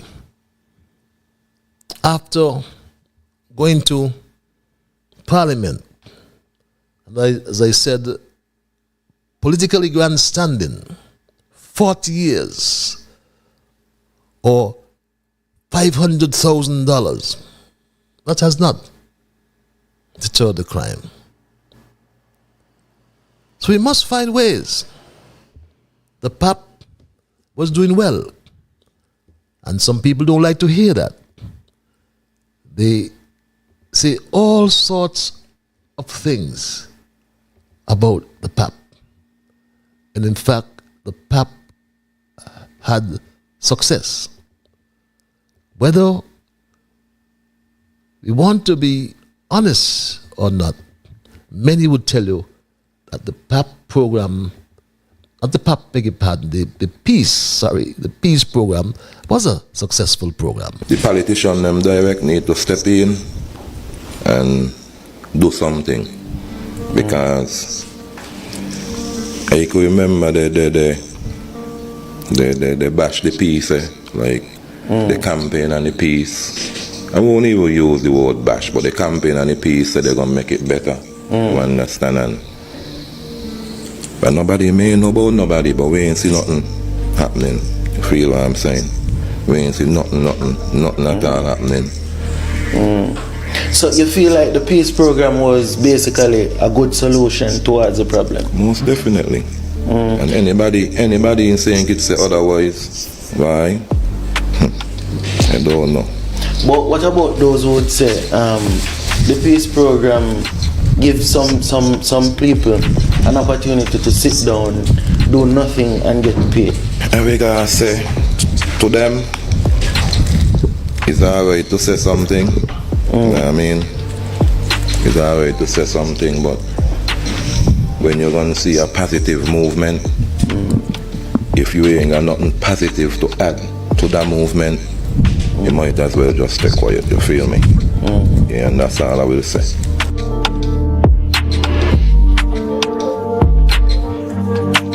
Perspectives Media. Yes, we thank Perspectives Media for producing that video to provide us with an underground assessment of the peace program. This man keeps telling people he out of sync it frequently because he's working for the people. July, what type of work you're doing and for who? July is not working for me. I work for myself. I have no interest in a lying dollar. I heard the man from number one said all he wants is one term because that is enough to take care of his family. But the man from number one, the Bible speaks about being gluttonous, and it's all in your guts. Another thing is who is building them dog kennels in East Street for? Who is building those dog kennels in East Street for? Patches the roofs too flat. Plastic and people will melt in those flats. Will they 2x2 windows? Or with their 2x2 windows? Nothing labor do is meaning I want to cry, reads this email. This other email reads, what is wrong? Patches, when are we going to wake up as a people and realize that we need back a unity government? I am a former PAM supporter, and I was really planning on going back home to PAM. But after hearing Shani, I don't want to be on any losing train. Shani, I really thought you were a politician. Even a child knows that the only party that can win government on its own is the St. Kitts Nevis Labour Party. Shani, please go and come again, because you start wrong, and what start wrong will end wrong. I will support PAM again if they decide to work with PLP, and anyhow you all go back with CCM and voting Labour again. You cannot win your seat against Jeffrey on your own, so I don't know how you will come the next Prime Minister. Sean said he was next, and see where he is today. Do not put your own personal agenda over the country and the people like Sean. You all should be having meeting with PLP and NRP so we can win back this country from destruction. If this is how PAM will be going on, I will give Labour my vote again, or just stay home next election. reads this email. And I believe this email is in response to this, my Straight Talk family, for those who did not hear this soundbite. There are those elements and mischief makers out there who have their own agendas. And talking about Shani will form partnership with this, Shani will form partnership with that, to form a coalition government. Right now, that is the furthest thing from my mind. A matter of fact, it is not on my mind. You know why? Because we are taking number 1, we are taking number 2, 3, 4, 5, 6, 7, and 8. I don't want to sound greedy, but I am not going into this time to win no 50% of the seat. Those who are dreaming of coalition, I will say here today, my commitment to this great party is to increase its seat count. I will also say today, if God has it, that there is some kind of party. Who will be the Prime Minister? The people have spoken. Natasha Shani Greybrooks. Imagine Natasha Shani Greybrooks, our Prime Minister. Dear Patches, reads this email. Prime Minister Dr. Terence Drew's recent statement about his wife's first-class travel being covered by secret sponsors is incredibly troubling. Dr. Drew said the trips come at no expense to the government, meaning unknown people or groups are footing the bill for these luxurious journeys. This is a big deal. Who are these mysterious sponsors and what are they expecting in return? Accepting money from hidden sources can lead to corruption and favoritism, casting doubt on whether Dr. Drew is truly acting in the public's best interest. Dr. Drew's decision to let his wife travel on these secretly funded trips reveals a shocking level of naivety and poor judgment. As the Prime Minister, he should know that being clear about who is paying for these expenses is crucial. His failure to say or to see the problem with these secretive arrangements shows a disturbing ignorance about the need for transparency and accountability. This isn't just a minor mistake, it's a clear sign that he doesn't understand the responsibilities of his position. Dr. Drew needs to immediately reveal who these sponsors are and why they are funding these trips. If he doesn't, it will further erode public trust and highlight his unfitness to lead our country responsibly, reads this email. The Prime Minister is not doing anything for the country. We the people are still looking to see what they can do. The people are suffering here. The working, but the money tight like the country. Working citizens have it hard. Reason why the non-working ones are robbing people.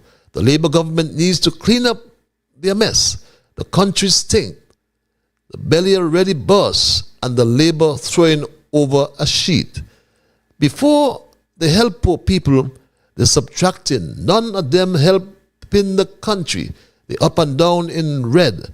We should have been in Spain, reads this other email. Dear Patches, in light of recent revelations, it is crucial that Prime Minister Terence Drew provides clear answers regarding the approval of Mr. Martinez as a benefactor of our citizenship by investment program. Specifically, Dr. Drew needs to explain who precisely approved Mr. Martinez to sell St. Kitts and Nevis citizenships and what role, if any, he personally played in this process. The integrity of our CBI program, which has significant implications for our nation's reputation and security, is at stake. How was Mr. Martinez a criminal, a figure involved in this highly sensitive and lucrative program, vetted and approved?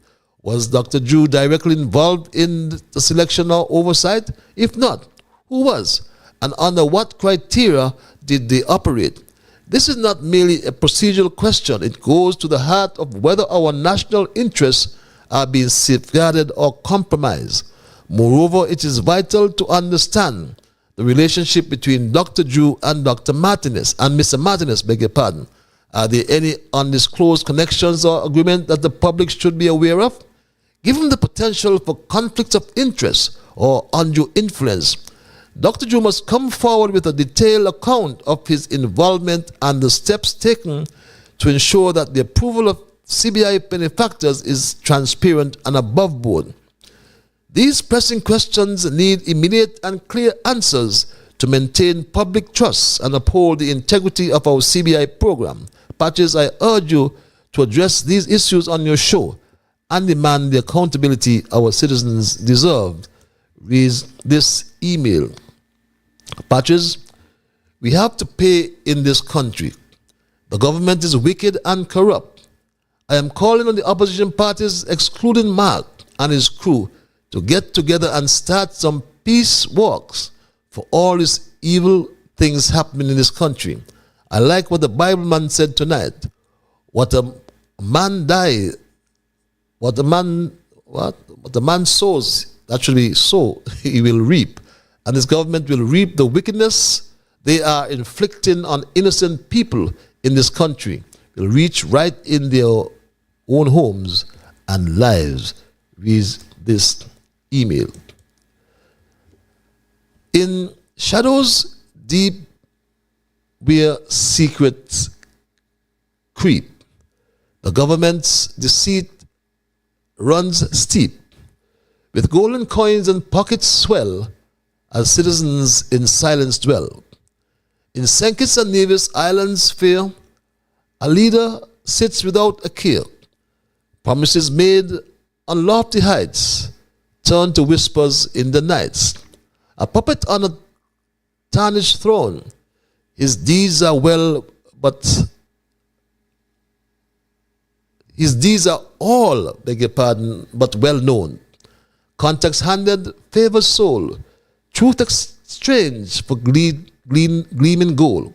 He speaks of progress, future bright, yet leaves the islands in the night. A good-for-nothing idle chief who brings the land no true relief. Laws are twisted, bent with ease, to suit the powerful appease, while honest voices, strong and clear, are silenced by the reign of fear. Yet hope remains in hearts and that flight for justice, truth, and what is right.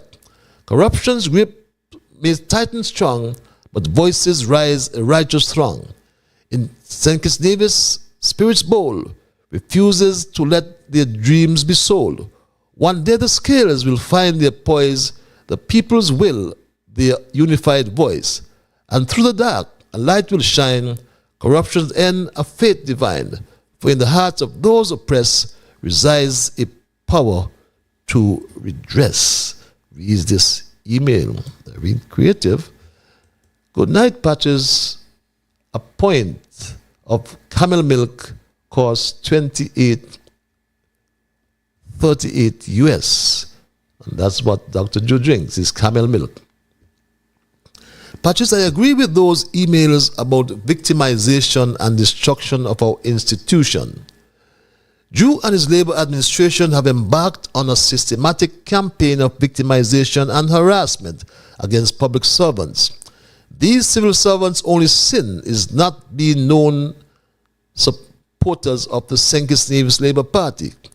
This vengeful program has targeted competent professionals who were merely doing their jobs. You would think that after 2 years the victimization would stop, but it is continuing. Dr. Drew's administration's actions directly infringe upon constitutional human rights, freedom of conscience, expression, assembly, and association enshrined in sections 11, 12, and 13 of our Constitution are under attack. Moreover, the separation of powers is compromised when officers and functionaries of the court become targets for political reasons. Lord help us in St. Kitts. The politicians are getting worse and worse while the people are suffering. Yes, my Straight Talk family, and those are my emails as I wind down tonight's programming. I'll take a few more calls. I again, it seems that every other show, my overseas line just seemed to get all tied up. I don't know why it's just going to voicemail. But I always remind our callers too that this line 646-829 667 always has WhatsApp, so you can access this line as well via WhatsApp.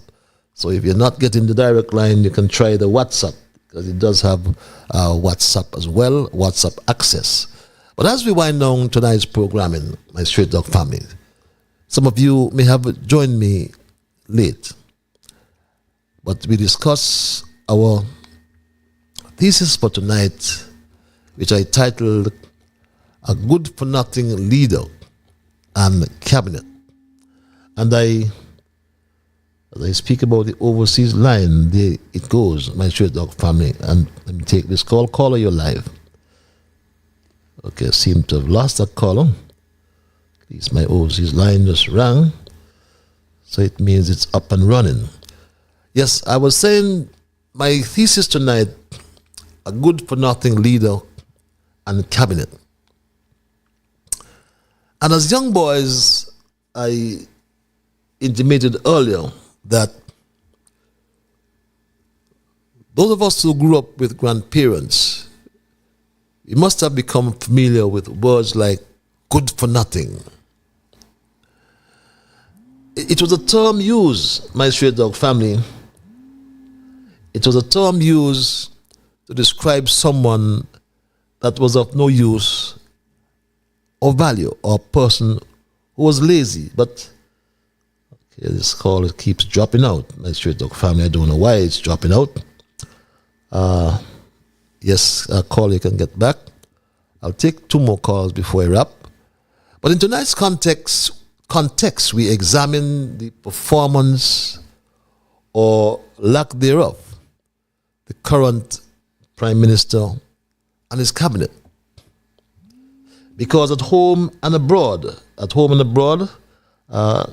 caller, are you there? Hello, caller. Yeah, good evening, man. How you been, man? I am peaceful. And yourself? Yeah, pretty good, man, myself. Yeah,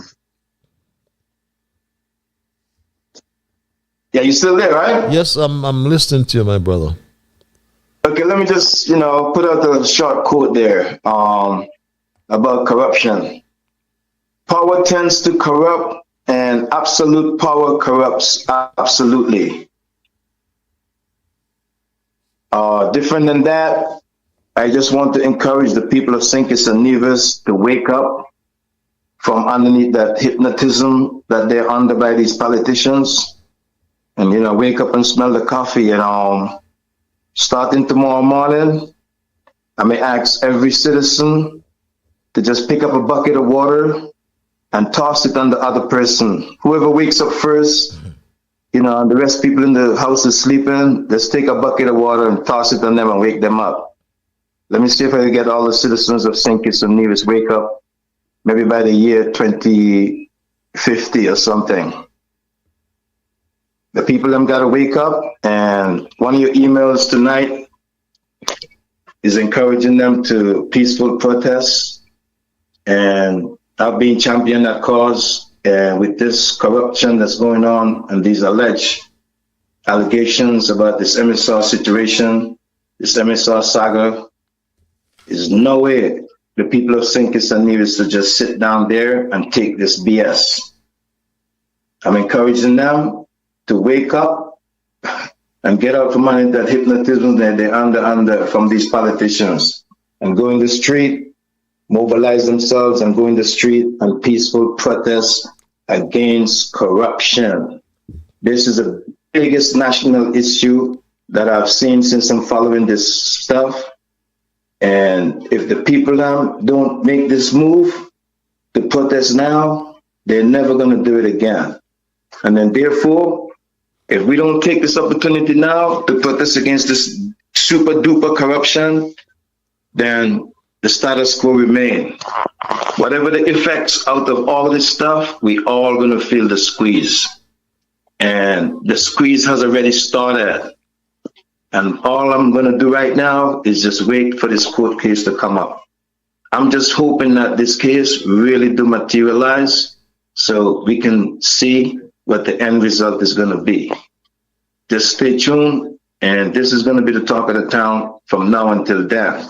I'm just personally waiting to see what the outcome is going to be. That's all I want to say. And I remember some shows back, you had a thesis or an observation. It's the fish is stink from the head or something like that. I don't know. You might need to repeat that for me one more time tonight before you get off. But right now, the whole fish is stink, and it stink from the head down. And that's all I want to say to the people that think it's a Nevis tonight. Y'all wake up and stand up.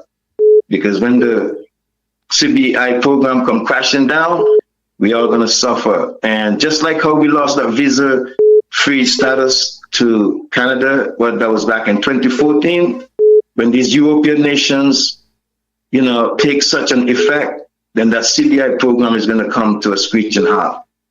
And that's my contribution for tonight, man. Have a good night. Have a good night as well, my dear brother, and always grateful for your contribution. And the chances are though that this case, strange but true, may not even reach the court because of the jurisdiction issue.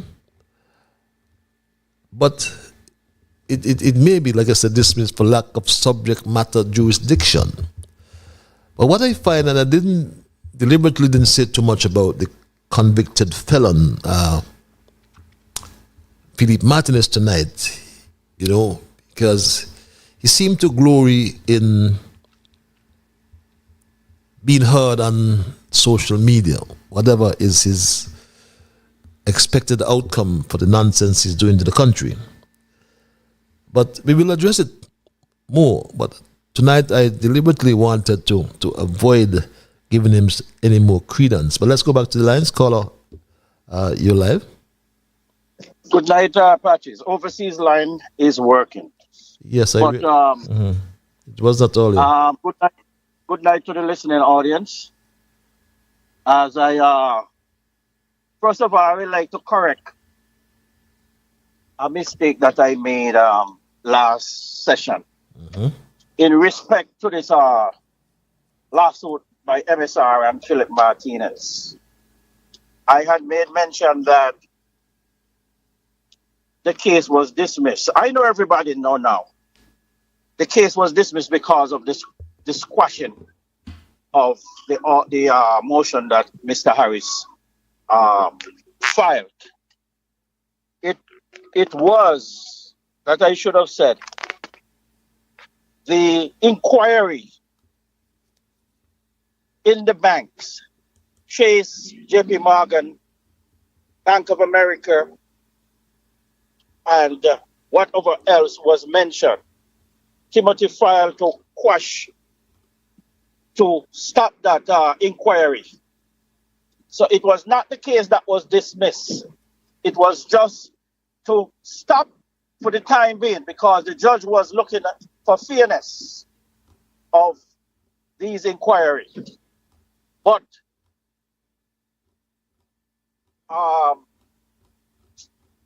Mr. Martin for that same inquiry. But I'm going to tell you, we all jump into conclusion too quick. No one knows how this case is going to go. And if Martinez have evidence, factual evidence, that will cause the court to listen to this case, we don't know where this drift. But this money that is unaccounted for, but is out there with all the names that are mentioned, some heads going to roll. A lot of feathers going to be ruffling. And this is going to open up a channel for each one to rat on each one. And St. Kitts people, right now is dog going to be eating dog. Because this is bad. Whether it's for a good reason or for a bad reason, let the chips fall where they may. So I am just correcting my broadcast that I made. case is not dismissed. It is still ongoing. So that's my contribution for tonight. In respect to the correction, I did misspoke, and I will be man up to make correction. I'm not going to hold it in. But we must not just rush to judgment right now, because no one knows the truth. Let the chips fall where they may. Thank you. Thank you for your intervention. And that's the way we're going to end it tonight, my Straight Talk family, as we wind down tonight's programming. And as we said, we looked at our thesis for tonight, a good-for-nothing leader and cabinet. And we looked at the administration that has not completed the first 2 years of a 5-year term. But everyone has gone into survival mode. Can we survive under a government that lacks leadership? Can we survive under a government that lacks transparency? Can we survive under a government that creates no jobs and has no respect for the rule of law? There's a law of lid which states that there is a lid on or a limit to our potential that is determined by our leadership ability. This leader promised the rule of law in a country where the poor and the rich will have equal access to justice. Yet he turned a blind eye very early in his administration to his Attorney General Garth Lucifer Wilkin, who broke the law not once, not twice, but 3 times, my Straight Talk family. Have you observed any improvement in the justice system of St. Kitts Nevis over the past 2 years? We talked about the IPL, the Integrity in Public Life legislation. The chairman of the Board of Governors of the CBI failed to declare his assets in keeping with the legislation. And we understand that he resigned as the chairman, chairman. But he's still on the board. Then what sort of justice is that? What sort of transparency? What sort of good governance that could be?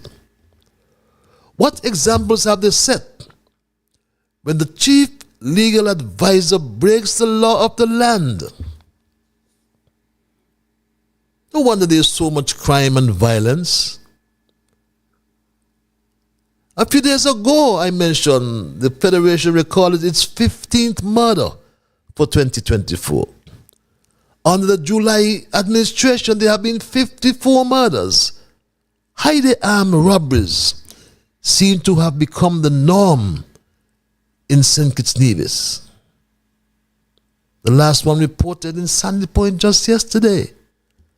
Highway robbery in St. Kitts. And when you look at it, you may think that we are looking at the movies. But they're not the movies. It happened right here in St. Kitts and Nevis, my Straight Talk family. Right here in St. Kitts and Nevis. Would you believe, my Straight Talk family? This is what happened. Kenya, looking for it's happening. Open the rocket. Hey, no, I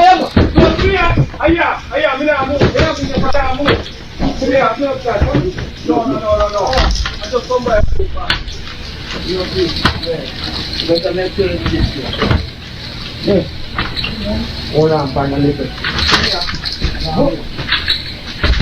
I could have got that on Ghana, lucky. Blackness, sir. Oh, yeah, no. You, oh, yeah, no. Then you can let that. Oh, yeah, sir. Oh, no move. Correct.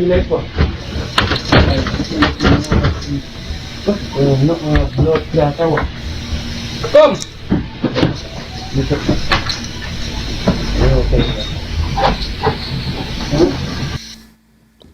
Brazen robbery in my street dog family in High Day. The High Command of the Royal St. Christopher Nevis Police Force has broken its silence on the outcome of the gun amnesty that was introduced after the passage, and I say respectfully, of the draconian legislation of 40 years in prison under a fine of $500,000. My street dog family. And Commissioner Sutton said this.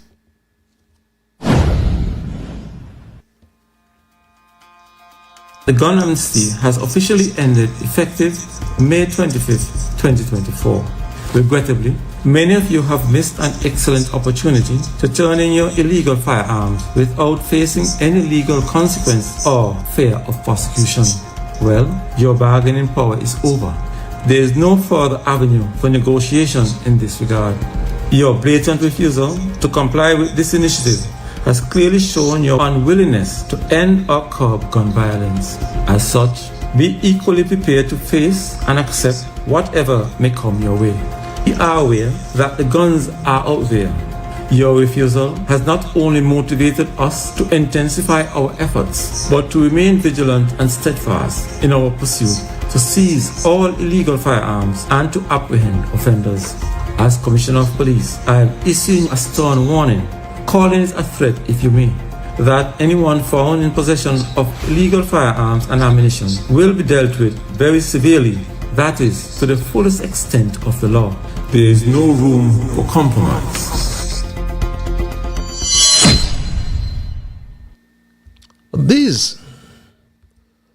These folks, my street dog family, are aware. They're fully aware of what's the penalties. But with poverty comes crime, it is said. And July had promised the eradication of poverty in Skits. On the contrary, he and his cabinet members are allegedly involved in artificially increasing their already high salaries through their extensive and frequent travel and claiming the US $400 per diem. All this helps to do is to further increase the already high poverty level. He's promised to look into the high cost of living. Did he fulfill his promise of bringing down those commodity prices? No, he has not. He had vowed to eliminate corruption in the country. But his rise to power can be easily linked to corruption. My street dog family, he traveled. He traveled to Washington, and the following day, he advised us by his Facebook page that he was in Turkey, Istanbul, Turkey. My street dog family, we asked the question, why? Why is July traveling on his own and having discussions on his own with businessmen, my street dog family? What's become of Skipper? And he's gone to Turkey. He's gone to Turkey, which has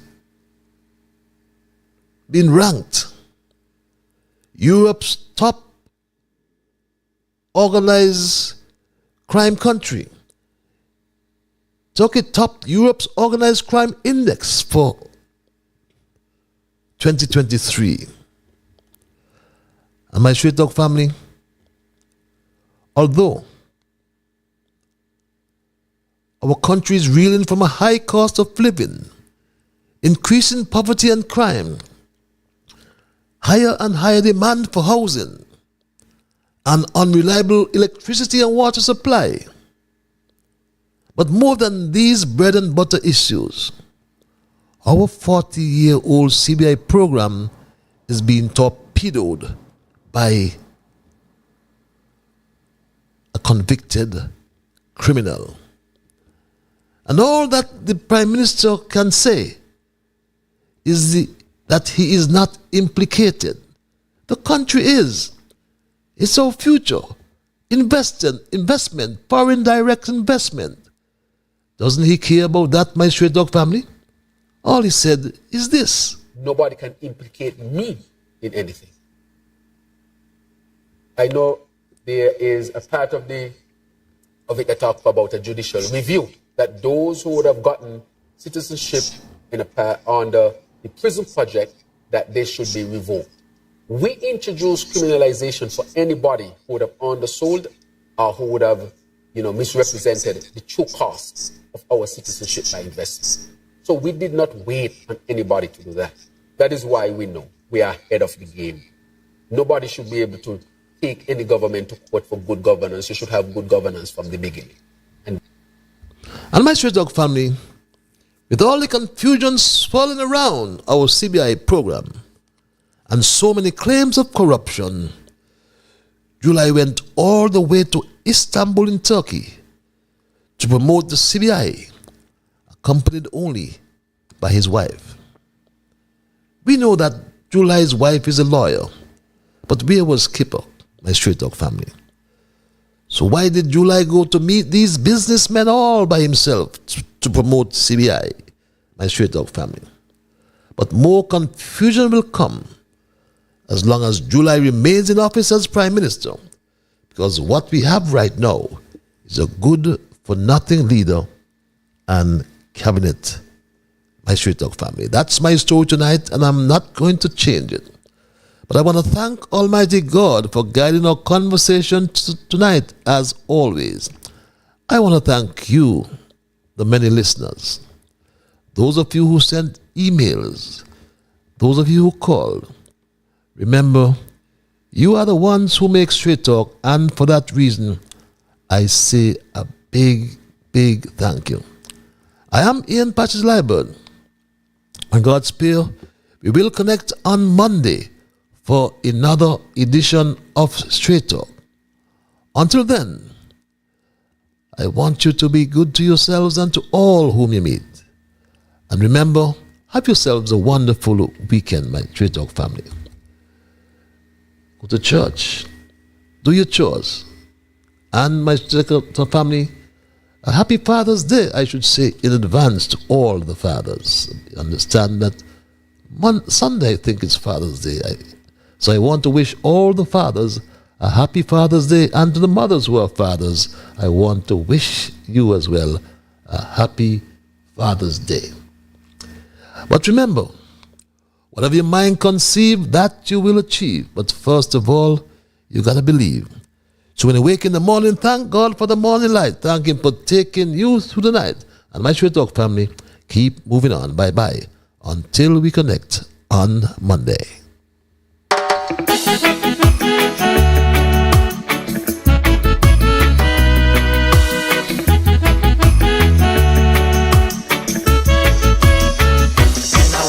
The morning, I thank God for the morning light.